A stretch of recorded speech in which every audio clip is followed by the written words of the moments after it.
que a pérola ela é produzida? São 3 tipos de crustáceos. E essa pérola, ela é feita porque como que esse crustáceo ele se alimenta? Ele abre assim muito pouquinho. É como se ele filtrasse a água. No momento que ele filtra a água, é o momento que pode vir alimento para ele. Então, é assim que ele se alimenta. Nesse momento, isso naturalmente, isso na natureza, tá? É assim que acontece. E aí, quando ele vai respirar e que ele vai puxando aquela aguinha, vem uma areinha. Uma areinha, um pedacinho de alguma coisa e entra. E como que é o molusco? O molusco é aquela carninha molinha. Já viram como é? Todo mundo conhece o molusco dentro? Sacou de cabeça, senão eu vou achar que todo mundo foi embora e eu fiquei sozinha. Vocês sabem o que é o molusco? Tá. É aquela carninha molinha. Aquela carninha molinha, ali está o intestino dele e ali está o coração. Então, é um ser vivo que está ali.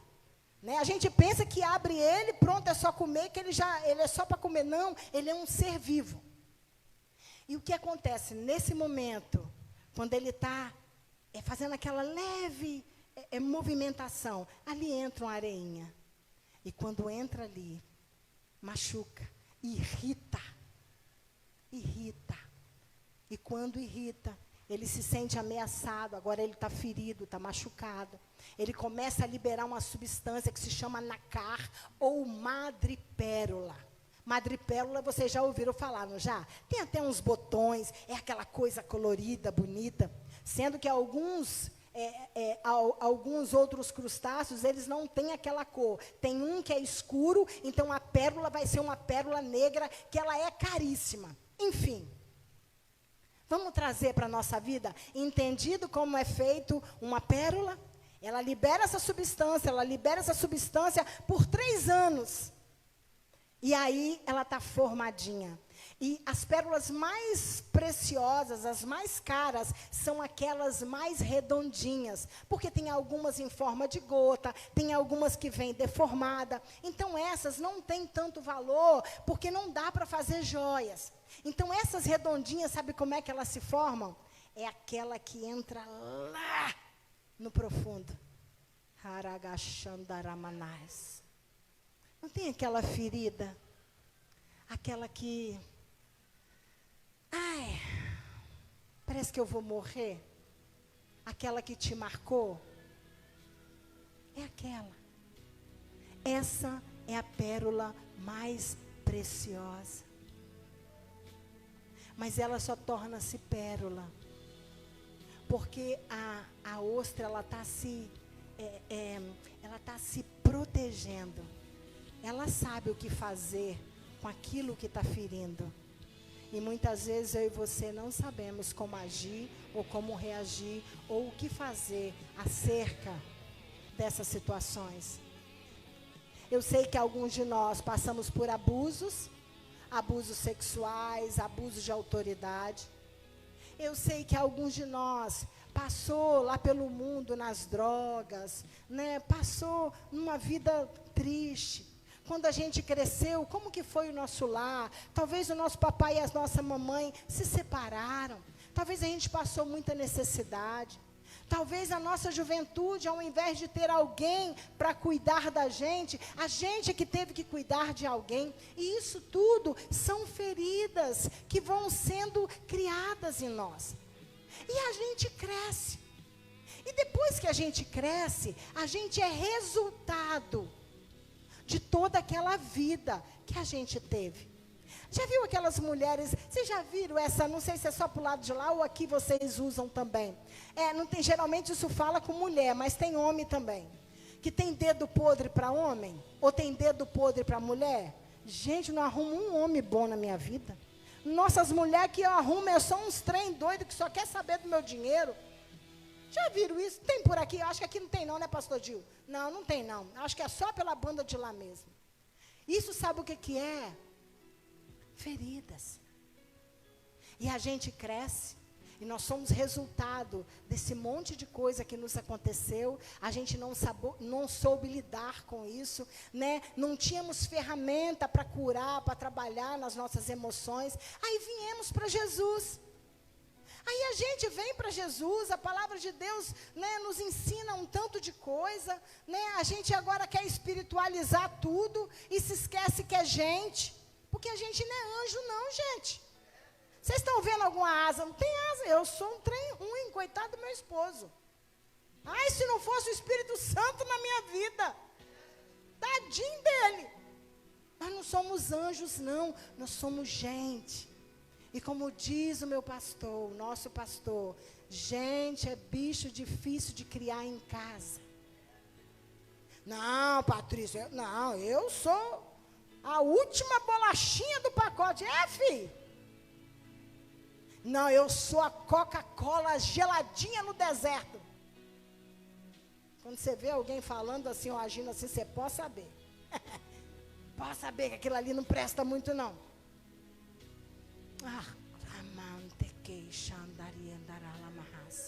Eu gostaria que enquanto eu estiver falando, você olha para dentro de você. Ah, não, a minha vizinha tinha que estar aqui. Gente, por que o meu marido não veio hoje? A minha mulher podia estar aqui para ouvir isso. É você que precisa ouvir isso. É com você que Deus está falando. Então, enquanto eu estiver falando, se avalie e vê aonde essa palavra está cabendo em você. Aonde é que está essa ferida que precisa ser sarada? Quem lança a madrepérola e o nacá sobre aquela areinha, sobre aquela substância que está trazendo dor para ela, é a própria ostra. Então há algo que é você que precisa fazer. Você está disposto a ser transformado? Gente, é só eu e mais 3? Você está fazendo um ato profético. Você está dizendo para o céu, eu estou disposto a ser transformado. Pode me tocar esta noite, Jesus. Pode trazer à tona tudo aquilo que é necessário para que eu veja.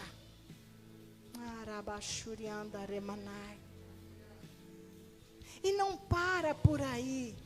Simplesmente a gente não é ferido e eu tenho uma ferida e acabou. Ah, eu sou ignorante mesmo, meu pai era ignorante, meu avô era ignorante. Ah, eu bato nos meus filhos mesmo. Você não sabe como é que eu apanhei, eu apanhava era de fio, era de vara. E agora eu bato de chinelo nos meus filhos, eles estão no ganho.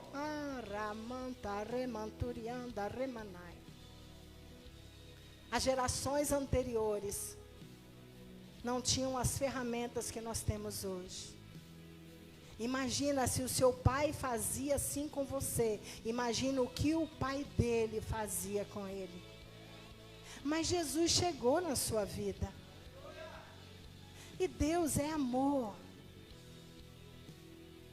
O próprio Jesus disse tantas coisas para nos instruir. Ele foi modelo. Se alguém lhe bater numa face, dê a outra. Se alguém lhe tomar a capa, dê a túnica. Se alguém lhe fizer andar 1 milha, ande 2. Mas a gente não tem paciência. A gente não tem sabedoria para viver dentro de casa. A gente não consegue olhar para a esposa e ver o que está escrito lá na Bíblia, que diz que ela é o vaso mais frágil, e é para que eu tenha sabedoria em viver com ela, para que as minhas orações não sejam impedidas. Está escrito, pai, não incite a ira aos teus filhos. Não, e a gente bate, e resolveu. Você melhorou quando seu pai te bateu? Tenho certeza que não. Às vezes você não sabia nem por que estava apanhando. É ou não é? Sacode a cabeça, pelo amor de Deus. Não é? É ou não é? Às vezes apanhava, nem sabia por quê. Alguns dos pais eram alcoólatras, chegava em casa e saía distribuindo tapa. Quantas feridas. Quantas feridas. Ia para o boteco. Deus está contando a sua história. Ouça a sua história e seja curado. O seu pai ia para o boteco, mas repartia com todo mundo, né? Mas quando você pedia um docinho, sai daqui, menino! E ainda levava um catilipapo. Não é assim? Arai kendurianda. Eu sei que tem muitas feridas. Muitas feridas. Muitas. Em muitas áreas. Deus poderia falar em infindáveis áreas aqui. Só que a gente não está no lugar devido para uma ministração. Tem coisa que a gente não pode incitar, sabe por quê? Porque eu posso tocar na sua dor e você pode não suportar. Então Deus só está dando uma pincelada te dizendo, ei, eu te conheço, eu conheço a sua história, mas não repita a sua história na vida dos seus filhos. Quantas palavras malditas você recebeu? Irmãos. Amém. Eu ia te contar uma, mas Deus falou que não é para falar. Não é o lugar, não cabe. Mas eu poderia te falar algumas palavras malditas que foram lançadas e se cumpriram. Sabe por quê? Eu como mãe, como avó, eu sou autoridade. Como esposa, eu sou autoridade. Como ministra do Senhor, eu sou autoridade. A palavra que eu liberar, ou o céu sela, ou o inferno pega. Então você é autoridade sobre os seus filhos. Para de liberar a palavra maldita sobre os seus filhos. Menino porco, menino lerdo, menino burro, não vai dar em nada. Cuidado, hein? Está indo para a rua, daqui um pouco vai ficar grávida. Não faça isso.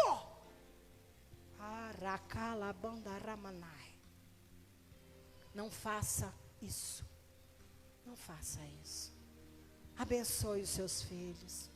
Você vai ser um grande homem de Deus.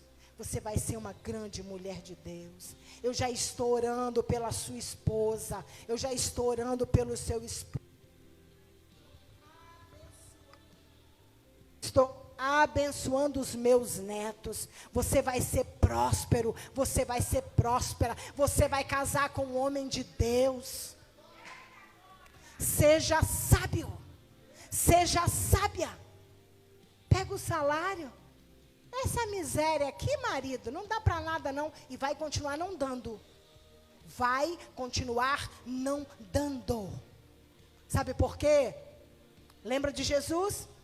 Na primeira multiplicação, ele falou para os discípulos, vai lá, separa de 50 e 50. Gente, organização. Deus é organizado. E às vezes ficamos bravos com o pastor ou com os líderes, porque pede para você cuidar do seu filho. Enquanto o culto está acontecendo. É ordem. Tudo tem que ter ordem e decência. Ordem. Imagina você chegar na sua casa, aquele bagunção, aquele monte de louça, que quando a gente quer comer, a gente precisa lavar aquele prato que está ali, porque os que tinha guardado já não tem mais. Você acha que o Espírito Santo opera no meio da sujeira? No meio da bagunça, da desordem? Não. Não. Deus é luz. Deus é paz. Deus é comunhão. Deus é harmonia. Deus é sabedoria. Deus é grande demais. E muitas vezes a nossa mente, tão pequena, não consegue alcançar a dimensão. E você, que a gente vira e mexe, Deus usa alguém para falar com você dizendo, Deus quer te prosperar. Ah, Deus vai fazer na sua vida. Aí você se encolhe. Recebe. Se você não acredita em você, Deus acredita. Se você não sabe do que você é capaz, Deus sabe até onde Ele pode te levar. Mas você precisa se dispor. Porque se você não se dispor, Deus não vai te garguelar e te levar até onde Ele tem para você. Todo o propósito que Deus tem para nós. Aí Deus usa alguém, aí fala, vou fazer assim, vou fazer assado. Deus falou, irmãos, Deus tem um propósito, ponto. O que eu tenho feito todos os dias para que aquele propósito se cumpra? Ah, irmã, está esperando em Deus. Aí deita, dorme, descansa. Ei, esperar com paciência, não é deitar, comer, regalar e não fazer nada não. Irmãos, é todos os dias, é vida com Deus, na vida prática, na vida cotidiana. A gente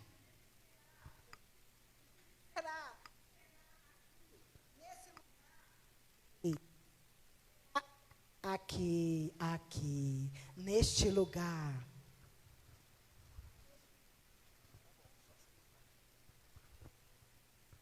Oi. A gente não espera chegar neste lugar para ver as coisas acontecerem, não. O tempo inteiro elas estão acontecendo. O tempo inteiro você abre porta ou você fecha a porta. O tempo inteiro você é abençoado, você abençoa, ou você é amaldiçoado, ou você amaldiçoa. É o tempo inteiro. Assim como o céu nos conhece, o inferno também nos conhece. Então é tempo de nós aprendermos uma coisa. Nós não temos um botãozinho nas costas, dizendo, pá, crente indo para a igreja. Roupinha de crente, cabelinho de crente, crentez fluente. Não, pé, agora eu vou para a escola, vou trabalhar, ou estou aqui em casa. Não tem isso não, irmãos. Tudo é de crente na minha vida. Tudo é de crente. Estou triste. Estou triste, mas eu estou crente. Estou chorando.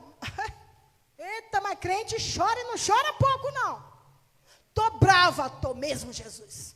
Mas é com Ele que eu boto a minha bravura para fora. É com Ele, porque Ele me entende.